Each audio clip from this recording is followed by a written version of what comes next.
ठीक है, जय हिंद। चलिए आज चलते हैं, हम देखते हैं गोधोली भाग 1-2 के। कहानी है विष के दांत, जिसके लेखक कौन है? विलोचन शर्मा।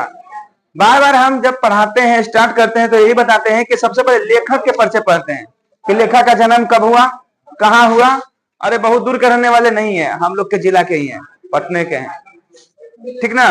तो चलते हैं इनके जीवन परिचय में। नलिनी विलोचन शर्मा, सभी लोग अपने अपने कॉपी पे हेडिंग दीजिए, नलिनी विलोचन शर्मा। हाँ, टॉपिक का नाम दीजिए नलिनी विलोचन शर्मा, हिंदी।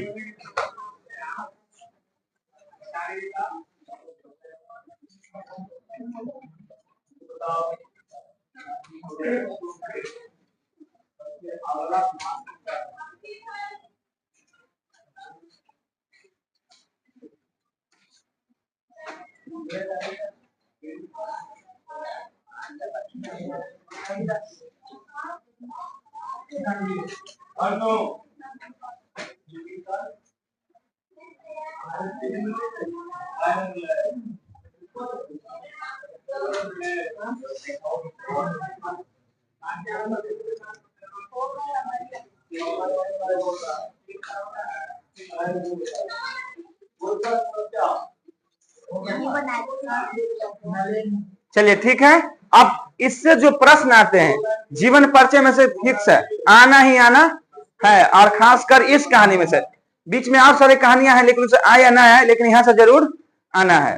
तो चलते ही इनके नलिनी विलोचन शर्मा के जीवन परिचय को पढ़ते हैं। पहले के नलिनी विलोचन शर्मा जी का जन्म 18 फरवरी 1916 ईस्वी में पटना के बदरघाट में हुआ था। पटना के वो जगह है बदरघाट, गंगा के आसपास में, ठीक ना, वही हुआ था। अगर ये क्वेश्चन ऐसे पूछ दे कि नलिनी विलोचन शर्मा का जन्म किस राज्य में हुआ था, तो बिहार तो नहीं दिया हुआ, लेकिन पूछ सकता है ना वो, ऐसे पूछा। राज्य स्तर पर यही पूछ सकता है कि किस राज्य के रहने वाले थे। आगे, वे जन्मना भोजपुरी भाषा थे, मतलब उनका जन्म जब हुआ तो जन्म के समय गंगा किनारे जाइएगा तो भोजपुरी बोला जाता है। दिराहा उधर लोग से आ जाते हैं, ठीक ना, ऊपर से सोनपुर के आसपास में व्यापार होते रहता है। जिस समय इनका जन्म हुआ, जन्मजात इनका भाषा जो सीखे उसका उस भाषा का नाम क्या था? भोजपुरी। भोजपुरी भाषा बहुत नीक है, और उसमें जैसे बोलता है लोग कि जैसे कि हम ही पढ़ा रहे हैं भोजपुरी में, हम बताए। तो चलो सा हो, हम पढ़ते हैं आज नलिनी विलोचन शर्मा के जीवन परिचय, ठीक है। देखा इनका लिखल है नलिनी विलोचन शर्मा का जन्म, ये तो पढ़ेगा स्टूडेंट यही जो लिखा रहेगा, लेकिन जब अपना मन से बताएंगे भोजपुरी में तो ये बताएंगे। देखा सा नलिनी विलोचन शर्मा का जन्म हमारे ही नगर में होला, जो कि बहुत ही गर्व के बात है, ऐसे करके बोलते हैं लोग, ठीक ना। इनका परवरिश ऐसे रहल जो कि बहुत ही साहित्य के जगत में योगदान देहलन, ऐसे बोलते हैं ना भोजपुरी। तो इनका जन्मजात भोजपुरी भाषा में हुआ। आगे, वे दर्शन और संस्कृत के प्रख्यात विद्वान महोपाध्याय पंडित रामावतार शर्मा के ज्येष्ठ पुत्र थे। ज्येष्ठ के मतलब आप लोग जानते हैं, पहला या सबसे बड़ा। हाँ, तो पहला मतलब होगा था ना बड़ा, बड़ा पुत्र को बोलते हैं। इनके पिता भी जो थे ना बहुत ही बड़ा विद्वान थे, किस चीज का? दर्शन और संस्कृत के। तो जिसके घर में पढ़ा लिखा विद्वान हो, उसके घर में कोई संयोग से ही नालायक निकलता है, तो हमेशा क्या निकलते हैं? लायक निकलते हैं। वो जाकर अपने भविष्य में नायक बनते हैं। इस तरह से बिहार के नाम तो गौरव किए हैं, बहुत सारा विशेष काम किए हैं, यह स्वतंत्रता संग्राम से लेकर साहित्य के जगत में बहुत सारा, ठीक है। तो उनके ज्येष्ठ पुत्र थे। तो हो सकता है क्वेश्चन पूछे उनके पिता का नाम क्या था?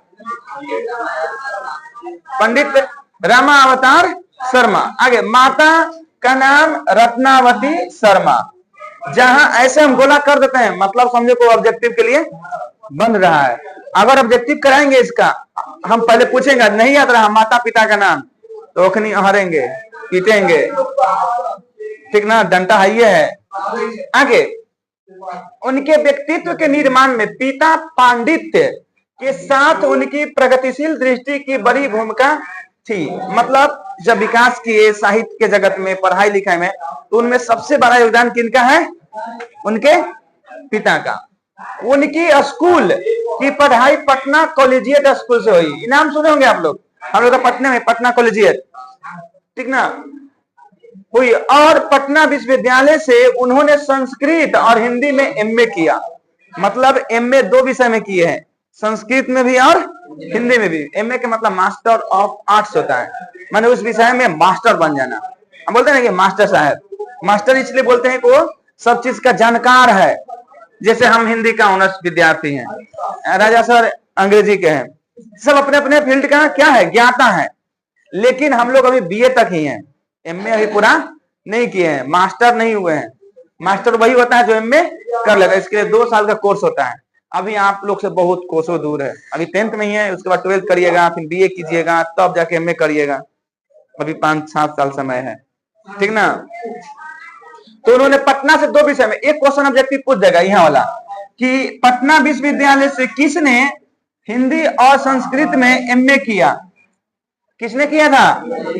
तुम क्या ध्यान दे रहा है, तुम ही का अंडरलाइन कर रहा है। अच्छा ठीक है करो। वे हर प्रसाद दास जैन कॉलेज, आरा, रांची विश्वविद्यालय और अंत में पटना विश्वविद्यालय में प्राध्यापक रहे। मतलब जिस स्कूल से पास किए उसके बाद ज्ञान हुआ तो तरह तरह के जिलों में, तरह तरह के गांवों में, तरह तरह के शहरों में जाकर बहुत सारे काम किए। जैसे कि इन विश्वविद्यालय में, आरा में गए, रांची विश्वविद्यालय में गए, अब वहां के प्राध्यापक रहे। प्राध्यापक के मतलब एक क्वेश्चन नहीं पूछेगा कि कहाँ के प्राध्यापक रहे, इतना डिटेल अंदर नहीं पूछेगा, ठीक है। इसलिए इसको उतना ध्यान नहीं भी देना है तो चलेगा, जहां ऐसे किए वो ज्यादा इंपॉर्टेंट। आगे सन 1800, ये सब क्या आ गया हो, गलती का हो गया ना, ये सब कैसे आ गया, हम नहीं किए।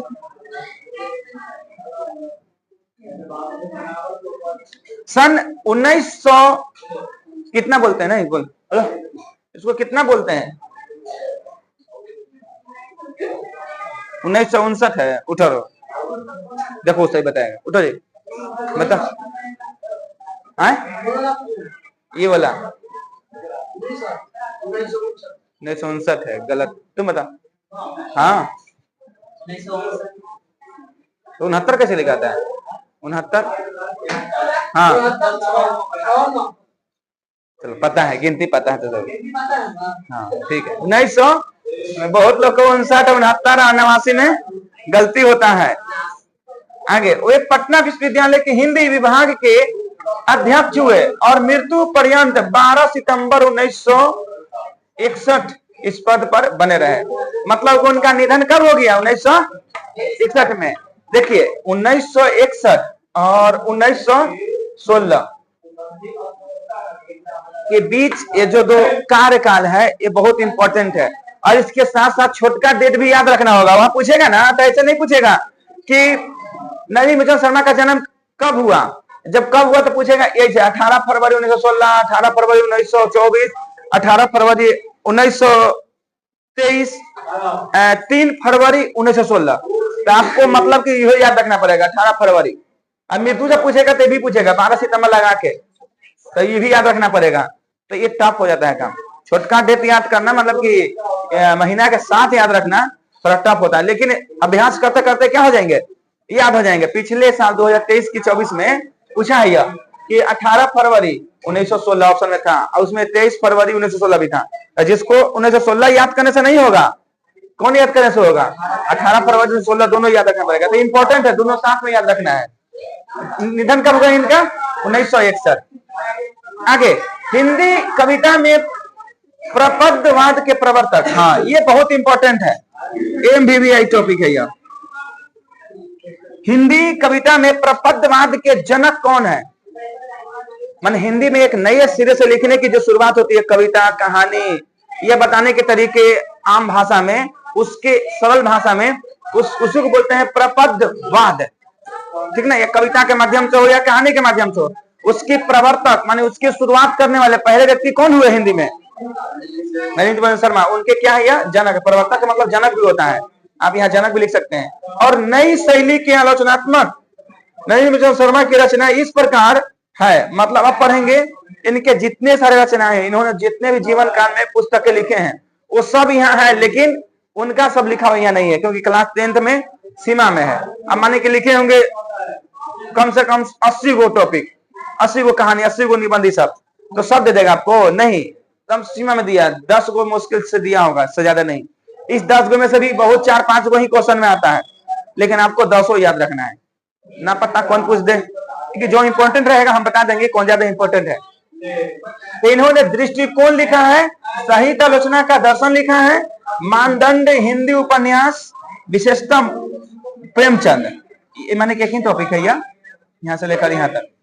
साहित्य तत्व और आलोचना, आलोचनात्मक ग्रंथ, विष के दांत और 17 असंग्रहित पूर्व छोटी कहानियां, कहानी संग्रह केसरी कुमार तथा नरेश के साथ काव्य संग्रह, नकेन प्रपद और नकेन के 2 सदल मिश्र। इस प्रकार से ये रचनाएं बहुत इंपॉर्टेंट है। और आपको जो पढ़ना है कहानी, वो इसमें से पढ़ना है, विष के दांत। तो सबसे इंपॉर्टेंट कौन है आपके लिए? विष के दांत। बिहार पुलिस में भी क्वेश्चन पूछा हुआ है यह, कि विष के दांत के लेखक कौन है। जब मैंने कंपटीशन की तैयारी करेगी कोई, तो वहां भी पूछता है हिंदी से, तो ये बहुत इंपॉर्टेंट है। विष के दांत, विष के दांत के लेखक कौन है? नलिनी शर्मा है।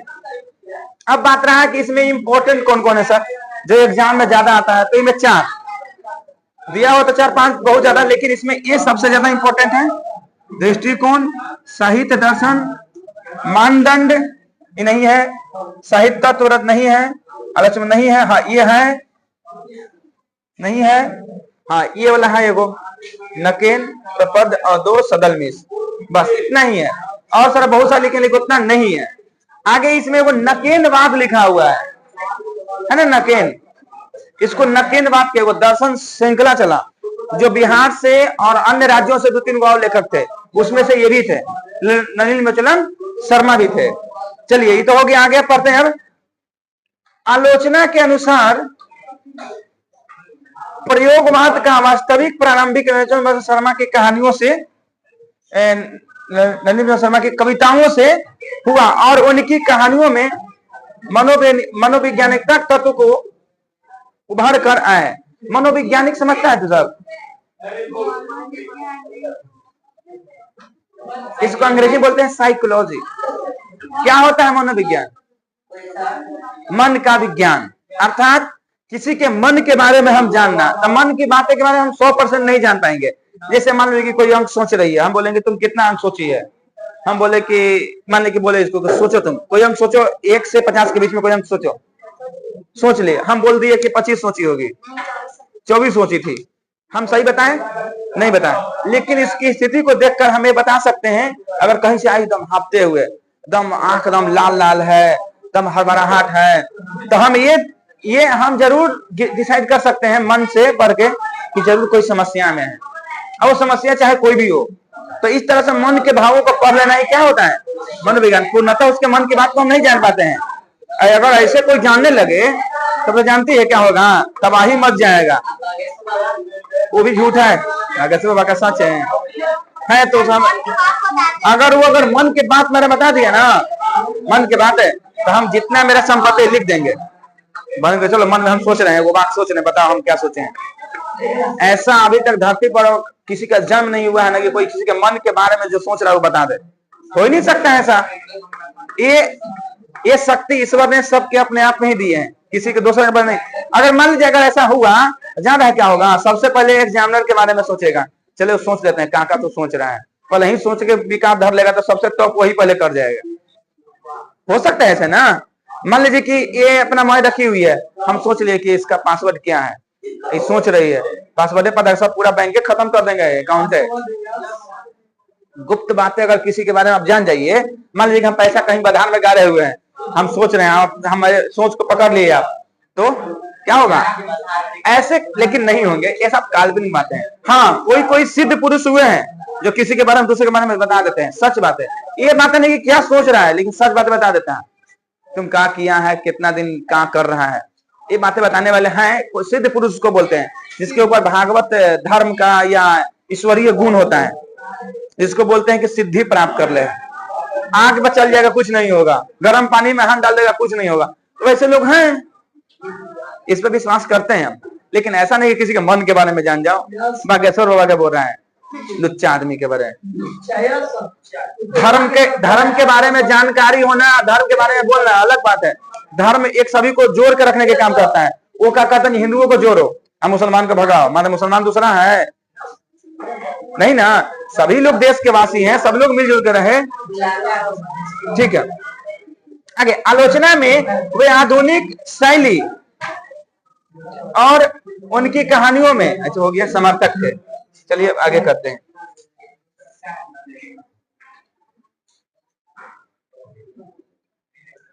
यहां तक पढ़ लिए। वे कथ्य शिल्प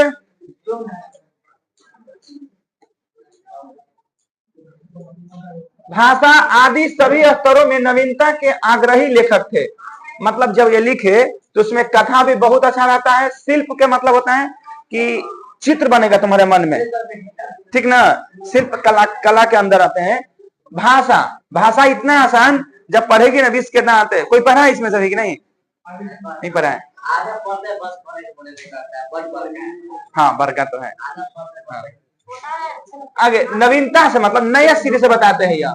उनमें प्रायः परंपरागत दृष्टि से एवं शैली का निषेध, आधुनिक दृष्टि का समर्थन है। आधुनिक, देखो कोई बात बोलता है ना, बहुत पुराना जमाना के, वही के समर्थक करेगा, लेकिन इनमें ऐसा बात नहीं है, नए जमाने में आते हैं, ठीक ना। इसमें 5 गो लड़की है और 1 गो बेटा है।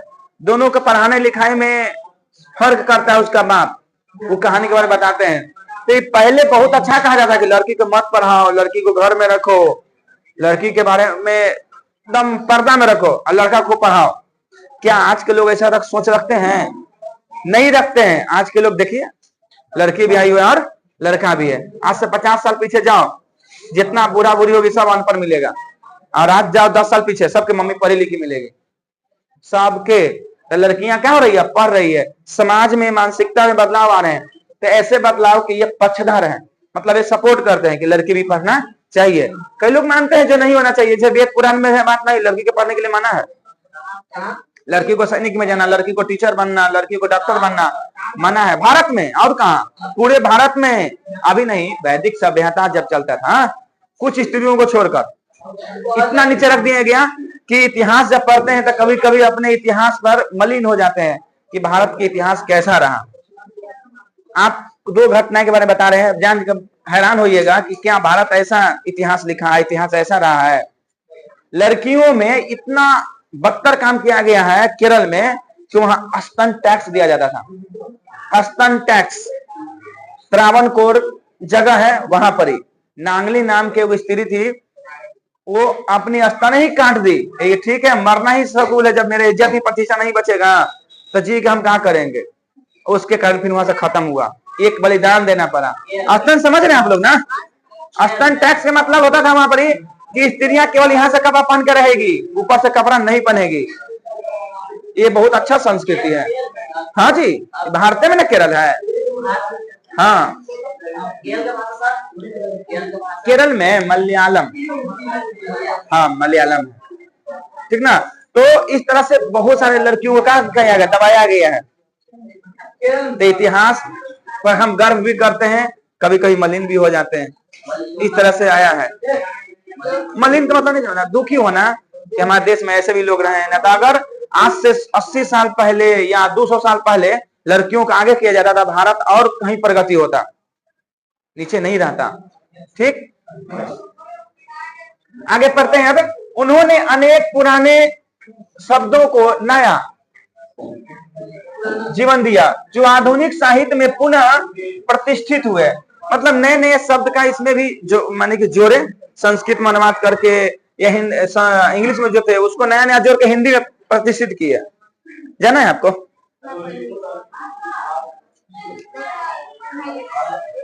ठीक, यह कहानी 20 के दांत अन्य कहानी नामक संग्रह से ली गई है। बहुत इंपॉर्टेंट MBBI टॉपिक है यह।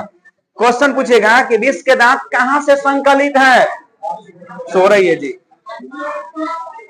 20 के दांत कहां से यह संग्रह लिया गया है? तो इसका नाम क्या होगा? 20 के दांत तथा अन्य कहानियां। ये इंपॉर्टेंट है। यह दे देगा इसे कि 20 के दांत तथा अन्य कहानियां के लेखक कौन है? नलिन विलोचन शर्मा। यह कहानी मध्य वर्ग के अनेक अंतर्विरोधियों को उजागर करती है। मतलब ये कहानी न गरीब का है न अमीर का है, दोनों के बीच में जो रहता है ना, मध्य वर्ग की कहानी है। और हम सब कहीं ना कहीं मध्य वर्ग से ही आते हैं। भारत में सबसे ज्यादा जनसंख्या किसी का है तो मध्य वर्ग का, ना ज्यादा अमीर है ना ज्यादा गरीब है। जिसके यहाँ कमी नहीं है 5 साल में 1-2 लाख, बस किसी के यहाँ गरीबी नहीं है। खान पीन चल रहा है, किसी का जीवन चल रहा है, उसी को बोलते हैं क्या, मध्यम। निम्न वर्ग इसको बोलते हैं जिसके यहाँ आज खा रहा है, आज कमा रहा है, आज खा के खत्म। अमीर का है कि 10 साल 20 साल नहीं हो कमाएगा तो ये बैठल खाएगा तुमसे ऐश मौज में, उसको बोलते हैं अमीर। जो अरबपति है, करोड़पति है, उसके लिए। तो हम लोग उनमें लोगों में नहीं है, न निम्न में है, हम लोग कहाँ है, मध्य वर्ग में है। वो उसी की कहानी को उजागर करती है, मध्य वर्ग के अनेक अंतर्विरोधों को उजागर करती है। कहानी जैसा ठोस सामाजिक संदर्भ है वैसा ही समष्टि मनोवैज्ञानिक आस भी। मतलब कि आप किसी घटना के बारे में सोचिए या कोई घटना घट रहा है तो आप भी देखिएगा कि हमारे समाज में हो रहा है कि नहीं हो रहा है, तुलना करिएगा दूसरों को सोचकर। लोग करते हैं, जैसे मान लो कि ये में कोई लड़की एकदम हाई फाई मारने लगे, हाई फाई मारने करने का मतलब बहुत अच्छा कपड़ा पहन कर आने लगे, तो सब लड़कियों के मन में प्रश्न उठेगा कि हम भी पहनते। कोई लड़का आने लगे एकदम फैशन में, ऐसे कटाने लगे, जींस पहनने लगे, मुंह एकदम बना के आने लगे, तो जब देखेगा कोई ना तो उसका अनुकरण करेगा, मन में जाएगा प्रश्न कि हम भी कर लेते हैं, ये उम्र है। टीचर ही दम आए हाई फाई में तो स्टूडेंट भी सोचेगा चलते हैं, मैं जूता मोजा मार के दम, ठीक ना, बड़ा बड़ा टीक मार के। मान लीजिए हम डेढ़ टीका करने लगे, मुरठा बांधने लगे, तो अनुकरण लोग करने लगते हैं, मनोवैज्ञानिक दबाव पड़ने लगता है। आज तुम सब पढ़ क्यों रही है ज्यादा, क्योंकि जॉब लेना है, क्योंकि जॉब ले चुके हैं आपके आगे वाले लोग, तब ना जॉब के लिए पढ़ रही है। आज के पढ़ाई का सबसे महत्वपूर्ण मुद्दा यही रह गया है कि जॉब पढ़ना है, तो किसके लिए, जॉब के लिए। लेकिन पढ़ाई प्राथमिकता ये नहीं कहती है। विद्या का यह अर्थ नहीं है कि आप पढ़े तो केवल जॉब ही ले। विद्या का मतलब होता है, संस्कृत में वो श्लोक है, विद्या ददाति विनयम। मतलब सच्ची विद्या जो होती है हमको विनय प्रदान करती है, विनम्र बनाती है, समाज में रहने का जीवन सिखाती है। क्या जीवन जीना सीखना नौकरी से सीख सकते हैं? ग्राम में रहकर खेती करके, पढ़ा के, लिखा के, किसी को अच्छा बात बताकर, किसी और भी रोजगार करके हम नहीं जी सकते हैं? जी सकते हैं ना। विद्या ये कहती है, विद्या ये नहीं कहती कि आप जो पढ़ रहे हैं बस उसके लिए नौकरी के लिए, नौकरी नहीं लगा तो फांसी लगा के मर जाएंगे। कई लोग मर गए, मेरी एगो सहपाठी थी, मर गई। हाँ बताते ना, सबका रिजल्ट आया, उसका रिजल्ट नहीं आया। मैट्रिक में कराई की थी, सुन रहे हैं कि सब लोग खुशी में हैं, हम लोग मिठाई खिलाने गए, सुने क्या आपका तुम्हारा तो सहपाठी मर गया, फांसी लगाकर, फांसी लगा ली घर में जाकर। ऐसे ऐसे लोग भी होते हैं जो जीवन से हार जाते हैं। अरे जीवन का युद्ध है, इसमें लड़ना है, एक भी नहीं पास किया फिर पास करेंगे, ये संदेश बहुत कम लोग को पता होता है। वो सोच नहीं पाता है कब तो हम कुछ कर ही नहीं पाएंगे, फेल। एक मतलब थोड़ी है फेल, हो सकता है फेल कर दिया होगा कॉपी से, हम लिखे हुए जिसका अनुसार नहीं दिया होगा तो हम करेंगे ना क्लियर, उसमें केस करेंगे, देखेंगे, करेंगे। उसमें हमारे हिंदी में कम आया नंबर, चेक करने वाला बकलोल चल गया था, चेक करने वाला दे दिया 18 नंबर, 88 की जगह 81 की जगह 18 नंबर दे दिया। तो बोले कि इससे कैसे आ गया? हम चैलेंज करते हैं, पूछिए क्वेश्चन हमसे, तो किया गया था फिर दिया है 81 में, तो करना चाहिए ना कि हम 18 नंबर आ गया तो मर जाए। नहीं, कभी ऐसा नहीं सोचना चाहिए। तुम सब के दिमाग में कभी ऐसा है कि ये मेरा नंबर कम आ रहा है, फेल हो गए, चलते हैं, मर ही जाते हैं, जीवन से दम निकृष्ट हो गया, ऐसा नहीं करना है। उसको हार को स्वीकार करना है और उससे फिर अच्छाई करना है। या तो उससे लड़िए कि हम तो ऐसा नहीं थे। अगर आप ऐसा ही थे तब तो आप मरिए मत, उससे लड़िए, मरना स्वीकार नहीं, ठीक है। उस पर भी जोर देते हैं। आगे मनोविज्ञान का मतलब यही होता है, ठीक। आर्थिक कारणों से मध्य वर्ग के भीतर एक और सेन साहब जैसे कि एक श्रेणी उभरती है। अपनी महत्वाकांक्षा और सफेद पोशी के भीतर लिंग भेद जैसे कुछ संस्कार छिपे हुए हैं। ठीक है, जाइए। कुछ संस्कार के मतलब क्या होता है बता रहे हैं।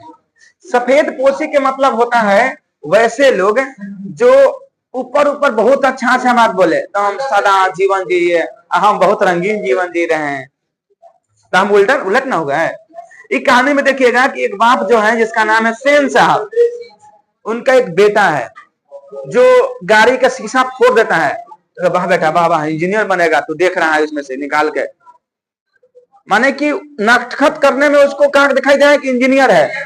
आप बेटे को कह रहे हैं कि तुमको पढ़ना नहीं है, चुपचाप शांत से घर में रहो, स्कूल नहीं जाना है, सुसंस्कारी बेटी है हमारे, नहीं जा रही है कहीं तक। आप बेटी कहीं निकलने पढ़ने चल जा रही है तो कह रहे कि संस्कारी नहीं है, चरित्रहीन है। ये मानने वाले में से देखेंगे, तुलना करते हैं यह कि बेटा को कहते हैं कि इंजीनियर बनाएंगे, पटना भेजेंगे, दिल्ली भेजेंगे पढ़ने के लिए, बेटी के बारे में कुछ नहीं बोलते हैं।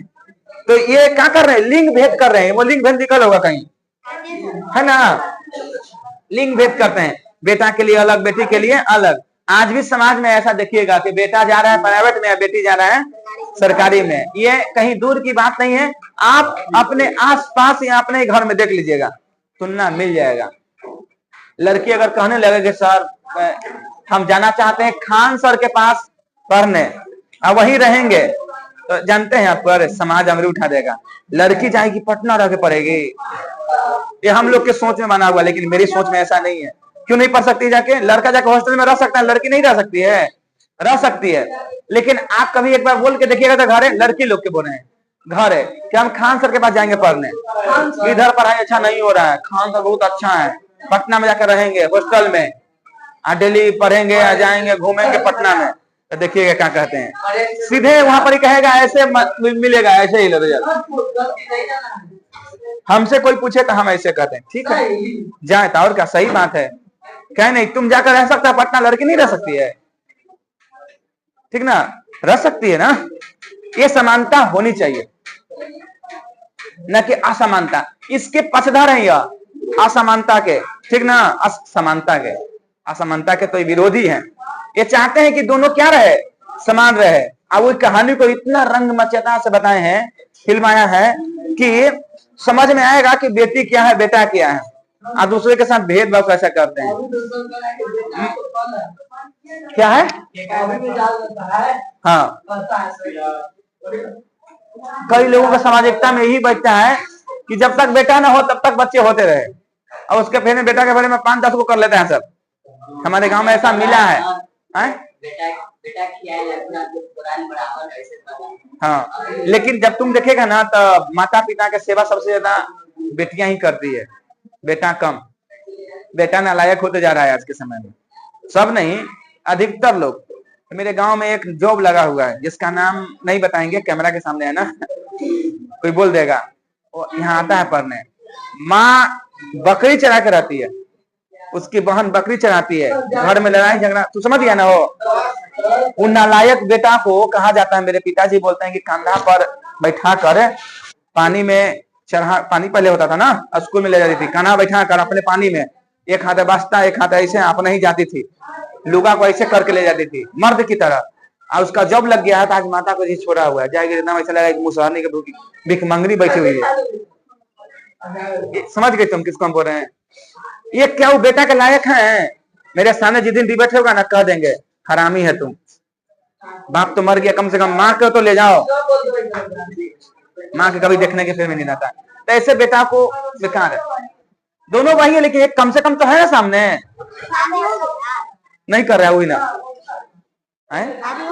शादी उसका हो गया, बेटा बेटी सब हो गया, और लखपति हो गया, आर्मी बीएसएफ में जॉब उसका लगा था, 50 साल 20 साल पहले नौकरी कर रहा है। तो अरे बुरा नहीं हुआ, तुम्हारे पापा की उम्र के होंगे, सही बात, बहुत मेहनत से पढ़ाई थी। हम नहीं जानते हैं, मेरा जन्म बहुत बाद में हुआ, लेकिन मेरे पिताजी यहाँ मेरे चाचा भैया सब बोलते हैं ना कि क्या ऐसे करवाई थी पढ़ाई लिखाई, वो आज उसी को भूल गया। देखो हम सभी चाहे कितना ही बड़ा क्यों न हो जाए, लेकिन अपने माता पिता का कर्ज कभी चुका नहीं सकते हैं। लेकिन माता पिता के कर्ज को चुका नहीं सकते मतलब क्या, छोड़ दे, माता पिता को जितना बन सके उतना करेंगे, तो ये नहीं कि छोड़ ही देंगे, कर्ज कभी नहीं चुका सकते हैं।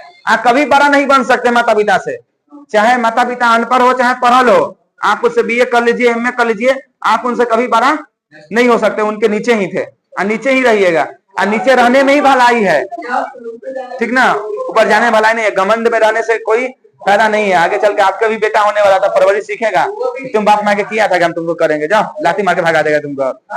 कहने के लिए मौका भी रहेगा उसको कि तू काम किया माँ बाप को, हम करेंगे, तो वो दिन बुझाएगा दिमाग में। इसलिए जितना हो सके माता पिता को आदर दीजिए। आज दुनिया में सबसे प्राथमिकता अगर भगवान से ही पहले देने की जरूरत है तो वो कौन है? माता पिता। क्योंकि रियल में भगवान कौन है मेरे घर में? माता पिता, चाहे वो जैसे हैं। अगर मन में क्रोध में भावना में ऐसा आ जाता है कि मेरे माता पिता मेरे साथ फर्क करते हैं, नहीं करते हैं, वो कभी गुस्सा में करते होंगे, ठीक ना। हम बाप बन गए हैं तो एक बाप के नाते हम बता सकते हैं कि अपने बेटा के लिए बेटी के लिए क्या कर्तव्य होता है, क्या सोचता है आदमी। दो पैसा कम रहेगा तो अपना थोड़ा सा जी मार लेता है, बेटा बेटी के लिए लोग कर लेते हैं। तो एक माता पिता के ही सहयोग है कि आप लोग बैठ कर यहाँ पढ़ रहे हैं। कई लोग यहाँ माता पिता नहीं होंगे तो भीख मांग रहे होंगे तिगरी। तो आप सौभाग्यशाली है कि आपके जीवन में माता पिता है। तुलना कीजिए कभी उन लोगों को जो भिखमंगों के माँ बाप है नहीं है। सौभाग्यशाली नहीं है आप लोग कि आपके माता पिता काम कर रहे होंगे, अभी आप बैठकर आराम से पढ़ रहे हैं। बहुत सौभाग्यशाली है। जीवन में 3 चीज जिसके जीवन में है वो बहुत सौभाग्यशाली है। एक स्वास्थ्य, एक माता पिता और एक अच्छा दोस्त। इन तीनों में से कोई एगो कम गया ना, समझो कि जीवन तुम्हारा तीनों में से हमें अपना मानना है मेरा, ठीक ना, अपना मानना है ये विचार। ऐसा नहीं कि हम किताब की बात बोल रहे हैं। 3 चीज बहुत जरूरी है। तीनों में से कोई अगर नहीं है अभी ना ये वो, तो आप अधूरा करिए। स्वास्थ्य मतलब समझे हेल्दी, ठीक है। मान लीजिए कि हम ठीक हैं और हम स्वास्थ्य ठीक नहीं है तो हम पेट दर्द कर रहा था, पढ़ पाइएगा अच्छा से। स्वास्थ्य भी अच्छा बहुत जरूरी है, इसलिए सबसे पहले हम रखें स्वास्थ्य। अगर तुम हेल्दी हो, स्वस्थ हो, तब तुम्हारे माता पिता भी सही लगेंगे, दोस्त भी अच्छे लगेंगे। इसलिए सबसे पहले हम क्या बोले हैं? स्वास्थ्य। हेल्थ इज वेल्थ, स्वास्थ्य ही धन है। उसके बाद तमाम तरह की दुनिया तरह के और सारे रिश्ते बनते हैं, लेकिन 3 चीज बहुत जरूरी है। अब जिसके जीवन में मैंने पहले स्वास्थ्य बोल दिया, दूसरा बोले माता पिता।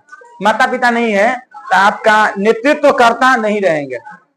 क्या सही क्या गलत, कहाँ जाना है, कैसे करना है, कोई बताने वाला उतना नहीं रहता है। माता पिता इतना कोई बताने वाला नहीं होता है। दोस्त वो होते हैं जो खून के रिश्ते नहीं होते हैं, लेकिन खून के रिश्ते से भी ज्यादा वो हमको सहयोग करते हैं। चाहे बैठकर बातें करे या अपनी समस्याओं को उसको बताएं तो उसको सोल्यूशन बताता है, ठीक ना।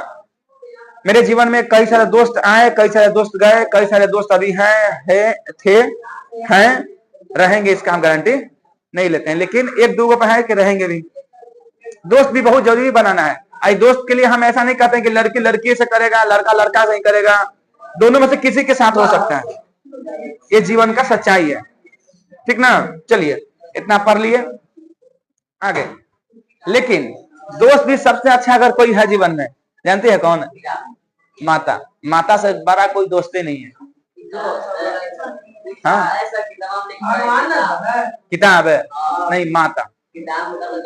किताब तो नहीं बताया है किस सेंस में, उसका भी तो देखना जरूरी है। दोस्त का मतलब क्या होता है? पूर्ण समर्पण। क्या माता हम लोग के साथ भेदभाव करती है? नहीं करती है। दोस्त भी भेदभाव नहीं करता है। कहाँ कर रही है? तो नहीं घूमने जाने दे रहे हैं तो मतलब उनके घर के आर्थिक स्थिति को समझिए। नहीं, अभी आप जिस भावनाओं में बह रहे हैं हम उसका समर्थन नहीं कर सकते। सफेद पोशी बता दिए, आगे यहाँ तक कहाँ बता दिए थे, छिपा हुए।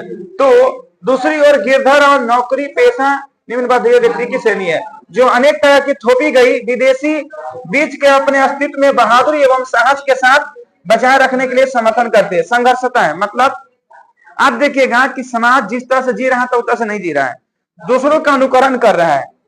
अनुकरण का जैसा फिल्म बताया जा रहा है ना, उसी फ्रिज चाहिए, वैसा पंखा चाहिए, वैसी पढ़ाई चाहिए, वैसे लैपटॉप चाहिए। जरूरी नहीं है ये सब, लेकिन जिनके लिए जरूरी है उसको अपनाना भी जरूरी है, लेकिन उनका समर्थन ये नहीं करते हैं। हम लोग के संस्कृति में नहीं था कि बाप माँ के सामने डांस करिए। आज लोग बाप माँ के सामने डांस करके पुरस्कार जीत रहा है। अब डांस करने का भी वो कला होता है, वो मंच होता है। कहीं भी नाच कर देंगे तो वो तो नचनिया हो जाइएगा या तो लौंडा हो जाइएगा।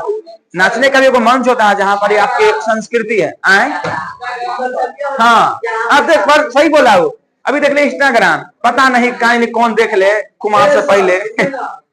अगर अगुआ है उसको पता चल जाए किसका आईडी है, आ जाकर देखे और उसका बीच के बीच में कमेंट पढ़े, उसे शादी करना पसंद नहीं करेगा। ऐसा भद्दा भद्दा सब लिखते रहता है। देखिए कभी कभी इंस्टाग्राम या फेसबुक पर या यूट्यूब पर शॉर्ट जो डालता है, का मैडम आप निक लगाता नहीं, एक दिन आइए हम तैयारी हैं, कितना रुपया लीजिएगा। अब ऐसा बोलता है, उस शब्द कोई पढ़ेगा क्या? ऐसा सब नहीं कमेंट करता है। आप बहुत दम सेक्सी फोटो में डाल रहे हैं तो आपके पर बहुत अच्छा का कमेंट करेगा लोग, कि खराबे करेगा। नाइस बहुत कम ही कहने वाला मिलेगा, तरह तरह की बातें बोलने वाला ज्यादा मिलेगा, ठीक ना। इस तरह इस सब चीजों से बचने की जरूरत है। जो हो रहा है, जो आप अमर्यादित हो रहे उनको मर्यादित होने दीजिए। जो मर्यादा बचाए हुए हैं, जो आपके कुल खानदान जिस तरह संस्कार में आ रहे हैं उसी तरह से बने रहिए, बहुत अच्छी बात है यार। जो लोग बन रहे हैं उसको छोड़ दीजिए, मना भी नहीं कर सकते हैं। एगो उसका भाई है, नालायक बनते जा रहा है, पता नहीं कि लड़की के फोटो वो बना रहे हैं वीडियो, कि लड़का के फोटो बना रहे हैं, कैसे बना दे रहा है, भेज दे रहा है। वो सखी हो आई हम बाजार में, इस तरह गजब तरह की देखिएगा। उसका काम तो किस बार नहीं, मारते बहुत मार। जाने वाले उसके घर जाएंगे, बताएंगे कब यही रास्ता सिखा रहे हैं मोबाइल देकर। पढ़ाई लिखाई से कोसों दूर होते जा रहा है, अब मोबाइल पर बहुत भीड़ आ रहा है। मोबाइल पर हम भी वीडियो बनाते हैं वो, अच्छा पता चला है हमको। और ठीक ना, मोबाइल पर देखने वाला चीज भी बहुत चीज, दो चीजें है, वो अच्छा है वो बुरा। अगर हम अच्छा देखते हैं शॉर्ट वीडियो में, जीके देखते हैं या किसी कहानी के बारे में देखते हैं या कोई जगह के बारे में देखते हैं, देखते रहिए ना। कोई मंदिर के बारे में देखिए शॉर्ट, बहुत सारा चीज है, ज्ञान वाला चीज भी है, अज्ञान वाला भी चीज है। निर्भर करता है कि आप किसको लेते हैं। वीडियो हम भी बनाते हैं, मुंह हम भी दिखाते हैं, लेकिन वो हम डांस कर रहे हैं कि कुछ ज्ञान की बात बता रहे हैं, पढ़ाई लिखाई संबंधित बात बोलते हैं, ऐसा नहीं बोलते हैं। फालतू की बातें बहुत कम ही करते हैं। तो वही बात निर्भर करता है, वो बात बोल रहे हैं, संघर्ष है। यह कहानी सामाजिक भेदभाव, लिंग भेद, आक्रामक स्वार्थ की छाया में पलते हुए प्यार दुलार के कुपरिणामों को उभरती हुई सामाजिक समानता एवं मानवाधिकार की महत्वपूर्ण बनगी पेशी करती है। मतलब दुलार में कई लोग अपने बेटा बेटी को बिगाड़ देते हैं, ठीक ना। अब जैसे कहानी पढ़िएगा तो क्या करता है, ये वो गरीब है बालक जिसका नाम है मदन, ठीक ना, इसका नाम है कासू। वो हमेशा नीच देखता है कि नीच जाति का है, मेरे ड्राइवर का बेटा है, मेरे क्लर्क का बेटा है, ये कुछ करेगा थोड़ी है। जस के तस उसको फेंक ले, लाठी की जैसा, लाठी के धूल समझता है, अपना बेटा को बहुत ऊपर समझते हैं। और जब वो कोई गलती करता है तो मारता नहीं है। लोग पूछता कि देखिए ना आपका बेटा बहुत नटखट है ना, ठीक है कोई बात नहीं है, लाइने तू रहा है ना, देखना चाह रहा होगा, अच्छा मोबाइल तू रहा है ना, मोबाइल के बैटरी देखना चाहता होगा, माने खराब चीज कर रहा है उसमें क्या देख रहे हैं, अच्छा देख रहे हैं। तो ये दुलार कर रहे हैं आप ना, वो दुलार एक दिन क्या बन जाएगा, उसके लिए हानिकारक बनेगा। हमेशा आप अपने आसपास में देखिएगा ना, दुलार में कई लोग अपने बाप माँ बेटा को बिगाड़ दिए। मेरे घर में एक भगना है, वो दुलार में इतना बिगड़ गया है, आज उसको मारे पढ़ाने के लिए हम किए, हमारे समझ से बहुत अलग हो गया है। मेरे घर में भाई है, अब वो उसको अलग तरह से ढाल रहे हैं। जिस उम्र में जो करना चाहिए नहीं करना चाहिए वही करवा रहे हैं। क्या ट्रैक्टर चलाना जरूरी था उनको? नहीं जरूरी, लेकिन चलवा रहे हैं। और तरह तरह के व्यवसाय में फंसाए हुए हैं। तब क्या कीजिएगा? हम कैमरा के सामने नहीं बोल सकते, ये केवल उदाहरण बोले हम अपने घर का। ऐसे कितने घरों की कहानियां होगी जो दुलार में कई लोगों को क्या कर रहे हैं, बिगाड़ दे रहे हैं। दुलार वहीं तक करिए जहां तक सीमा है, ज्यादा सीमा तक दुलार भी बहुत क्या हो जाता है, हानिकारक होता है। तो हम आज के लिए देखे नलिन विलोचन शर्मा के जीवन परिचय। जब हम कल आएंगे